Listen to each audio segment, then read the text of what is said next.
चलिए अब हम लोग को इस लेक्चर में ग्रेटेस्ट इंटीजर पर आधारित सवाल को करना है और कुछ इंपॉर्टेंट पॉइंट को भी ध्यान रखना है। तो सबसे पहला पॉइंट है कि यदि इस ग्रेटेस्ट इंटीजर के अंदर कोई इंटीजर दिया गया, ग्रेटेस्ट इंटीजर के अंदर अगर कोई इंटीजर दिया गया हो तो उसका वैल्यू सेम इंटीजर हो जाता है, सेम इंटीजर हो जाता है। जैसे अगर इसमें तो उस पर आधारित सवाल है नहीं तो करेंगे, ठीक है। अगला देखिए, यदि नॉन इंटीजर दिया हो, क्या दिया हो, नॉन इंटीजर यानी इंटीजर नहीं दिया हो तो उसका जस्ट पीछे वाला इंटीजर यानी एक छोटा इंटीजर होता है। अब देखिए, if greatest integer of x is equal to a integer, I मतलब क्या होता है, I is the symbol of integer, I the symbol of integer. तो यदि ग्रेटेस्ट इंटीजर का वैल्यू अगर कोई इंटीजर हो तो x का वैल्यू क्या हो जाएगा, i प्लस वन, आई के साथ क्लोज इंटरवल और i प्लस वन के साथ ओपन इंटरवल। कहने का मतलब है कि यदि यहां देखिए greatest integer of x is equal to 2, यानी ग्रेटेस्ट इंटीजर ऑफ x का वैल्यू कितना है, 2 है। ग्रेटेस्ट इंटीजर ऑफ x का वैल्यू 2 है। तो अगर हम सोचे कि ग्रेटेस्ट इंटीजर ऑफ 2 दे दें तो भी इसका वैल्यू क्या हो जाएगा, 2 हो जाएगा। ग्रेटेस्ट इंटीजर ऑफ 2.1 दे दें तो अभी 2 हो जाएगा। 2.99 दे दें तो भी कितना हो जाएगा, 2 हो जाएगा। इसका मतलब हुआ कि ग्रेटेस्ट इंटीजर का वैल्यू 2 कब कब हो सकता है, x का क्या वैल्यू ले, x का क्या वैल्यू ले कि ग्रेटेस्ट इंटीजर ऑफ x 2 हो जाए, x का क्या वैल्यू ले कि ग्रेटेस्ट इंटीजर ऑफ x क्या हो जाए, 2 हो जाए। तो यदि x को हम 2 ले लें तो उसका वैल्यू कितना हो जाएगा, greatest integer of x of 2, यानी ग्रेटेस्ट इंटीजर ऑफ 2 कितना होगा, 2 होगा। ग्रेटेस्ट इंटीजर ऑफ 2.1 कितना होगा, 2 होगा। ग्रेटेस्ट इंटीजर ऑफ 2.9 कितना होगा, तो 2 होगा। 2.9 कितना होगा, तो 2 होगा। यानी 3 से छोटा, यदि 3 को एक्सक्लूड कर दिया जाए तो 2 से बड़ा या 2 के बराबर 3 से छोटा प्रत्येक वैल्यू के लिए ग्रेटेस्ट इंटीजर ऑफ x का वैल्यू कितना होगा, 2 होगा। कहने का मतलब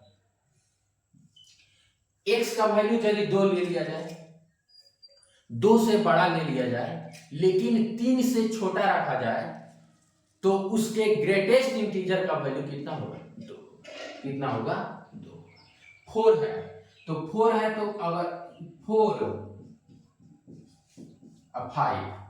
4 और 5 के बीच, 4 पर क्लोज इंटरवल और 5 पर ओपन इंटरवल। 2.3 हम बताए थे कि ग्रेटेस्ट इंटीजर का वैल्यू हमेशा एक इंटीजर होता है, ग्रेटेस्ट इंटीजर का वैल्यू हमेशा एक इंटीजर होता है। तो 2.3 is not a integer, it is a decimal value, it is a decimal value. So x belong to 5, यानी x का कोई भी मान नहीं होगा। अब ग्रेटेस्ट इंटीजर ऑफ 2.3 एक नॉन इंटीजर वैल्यू है, 2.3 is a non integer value. तो जब इस डाबा के अंदर अगर कोई नॉन इंटीजर वैल्यू आता है तो उसका मान जस्ट पीछे वाला इंटीजर होता है। तो 2.3 से जस्ट छोटा इंटीजर क्या होता है, 2। 2.3 से जस्ट छोटा इंटीजर क्या होता है, greatest integer of x is equal to 2.97। अभी बताए थे कि ग्रेटेस्ट इंटीजर ऑफ x का वैल्यू हमेशा एक इंटीजर होता है, एक नॉन इंटीजर नहीं हो सकता है, एक डेसिमल वैल्यू नहीं हो सकता है। तो क्या होगा, x बिलोंगिंग टू 5। अब है greatest integer of x is equal to 3, तो x क्या हो जाएगा, x बिलोंगिंग टू 3 से 4, 3 से 4, 3 पर क्लोज इंटरवल और 4 पर ओपन इंटरवल। अब greatest integer of x is equal to 3.1. 3.1 is not possible क्योंकि it is a non-integer value and greatest integer of x is always a integer value. So x belonging to 5. x belonging to अब greatest integer of x is equal to -2.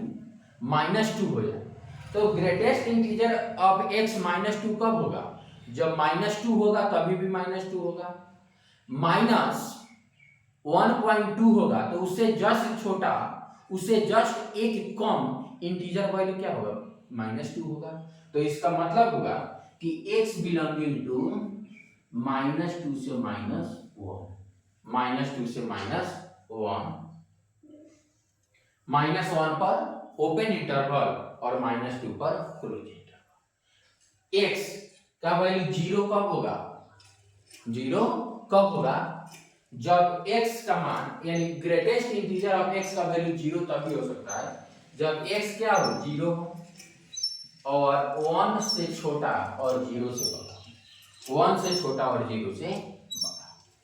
Next सवाल क्या है कि find the set of value of x such that greatest integer of x square minus 5 greatest integer of x minus 6 is equal to 0। ठीक, तो इस सवाल को भी क्या करते हैं? सॉल्व करते हैं।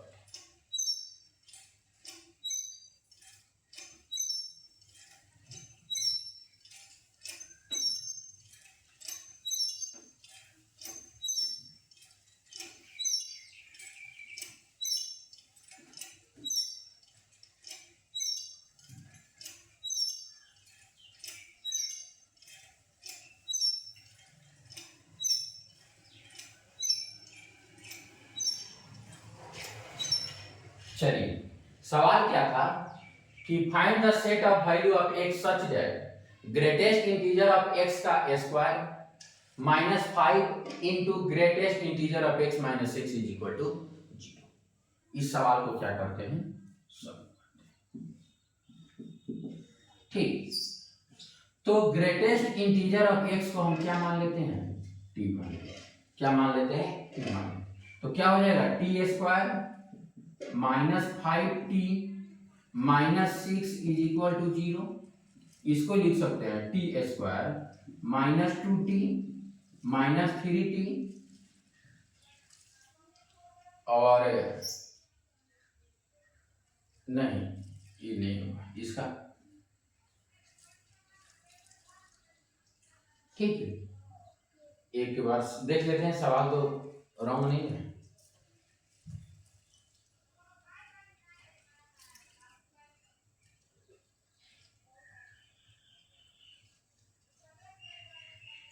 चलिए, सवाल सही है।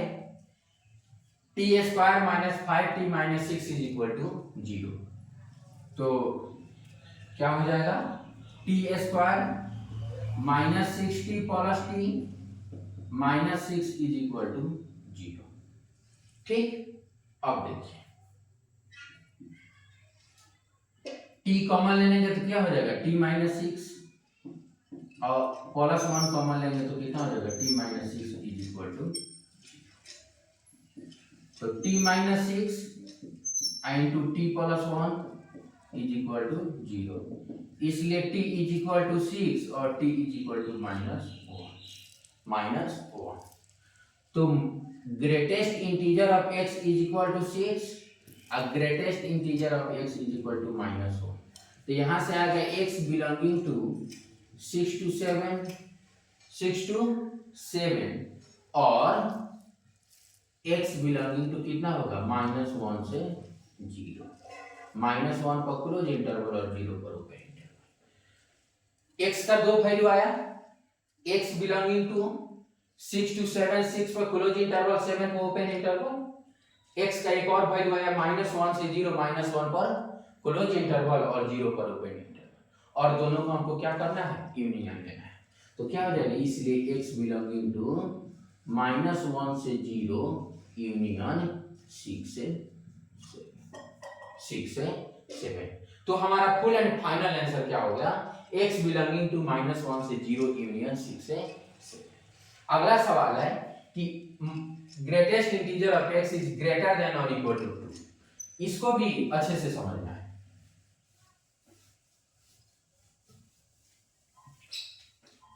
ठीक, तो ध्यान दीजिए, क्या होना चाहिए, 2 या 2 से बड़ा होना चाहिए।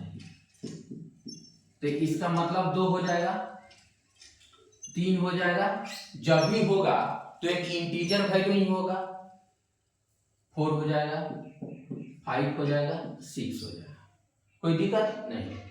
तो अगर इसका वैल्यू 2 हो, कब, जब x belonging to 2 to 3 union. 3 कब होगा, जब 3 से 4। 4 कब होगा, जब 4 से 5 हो,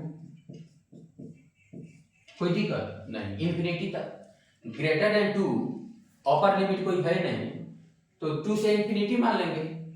तो इसका मतलब हुआ x बिलोंगिंग टू 2 से इंफिनिटी, 2 से इंफिनिटी। तो एक नोट में भी हम लिखाए थे कि if greatest integer of x is greater than और equal to i, where I is a integer, then x belonging to I to infinity and I with closed interval। तो यहां भी इसका आंसर क्या हो जाएगा, x belonging to 2 से infinity. अब देखिए 2 से बड़ा होगा,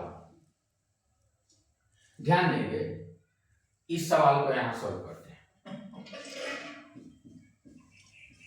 2 से बड़ा, 2 है नहीं, 2 से बड़ा इंटीजर क्या होता है, 3। तो इसका मतलब क्या हुआ, is equal to 3, is equal to 3, then x belonging to 3 से 3 से।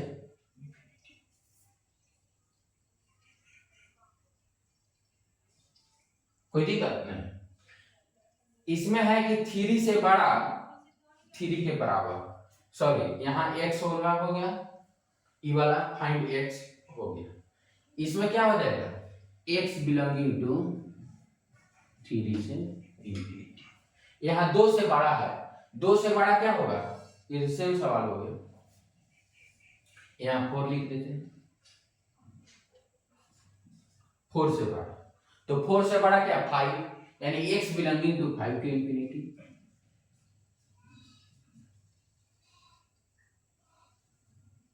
x बिलोंगिंग टू 5 से इंफिनिटी।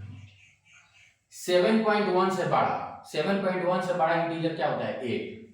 तो x बिलोंगिंग टू क्या हो जाएगा, 8 से इंफिनिटी। -4, -4 तभी होगा उसका वैल्यू, क्या होगा, -4 तभी होगा जब -4 हो और -3। -4 या -4 से बड़ा, -4 या -4 से बड़ा, लेकिन यानी यदि ग्रेटेस्ट इंटीजर ऑफ x का वैल्यू -4 है, क्या है, -4 है, तो -4 तभी होगा जब -4 दिया गया हो, या -3.9 दिया गया हो, -3.8 दिया गया हो, -3.1 दिया गया हो, या -3 दिया गया हो। -3 से क्या दिया गया हो, मतलब छोटा दिया गया हो, -3 से क्या दिया गया हो, छोटा दिया गया हो। कहने का मतलब है कि x बिलोंगिंग टू क्या होगा, -4 टू -3।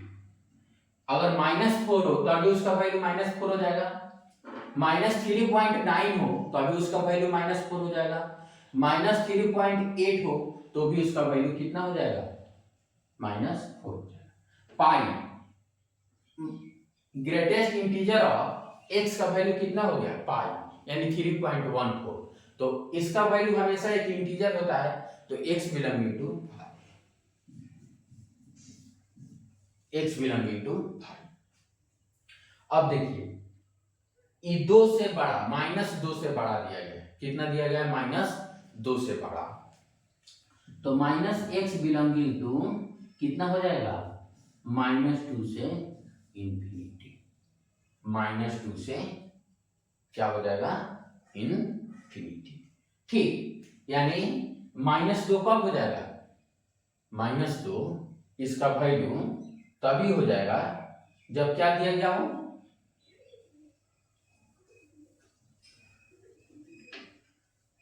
-2 से बड़ा क्या होगा?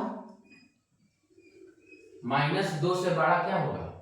-1, 0, 1, 2, 3 ये सब क्या होते हैं? -2 से बड़े होते हैं, -2 से बड़े होते हैं। तो किसी भी ग्रेटेस्ट इंटीजर का वैल्यू -2 कब होगा? -2 और यहाँ इक्वल टू का साइन है तो -2 भी ले लेते हैं। -2 या -2 से बड़ा, तो -2, -1, 0, 1, 2 ये सब क्या है? -2 से बड़े हैं। -3 इससे छोटा हो गया, -3 इससे क्या हो गया? छोटा हो गया। तो यहीं देख लेते हैं इसको, इस सवाल को अच्छे से समझते हैं।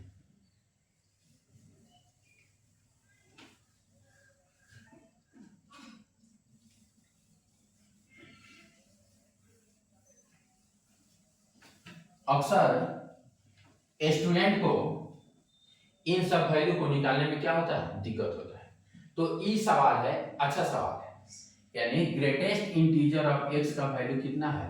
ग्रेटर देन और इक्वल टू -2। -2 से क्या होना चाहिए? बड़ा होना चाहिए। तो -2 से बड़ा या बराबर -2 हो गया, -1 हो गया, 0 हो गया, 1 हो गया, 2 हो गया, 3 हो गया, ये सब क्या है? -2 से बड़े हैं, -2 से क्या है? बड़े।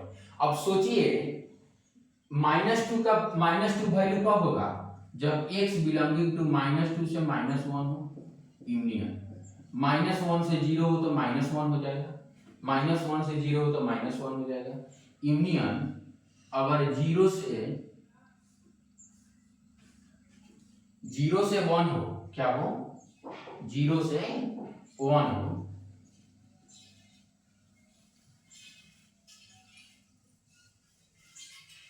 जीरो से 1 हो तो क्या हो जाएगा? इसका वैल्यू 0 होगा।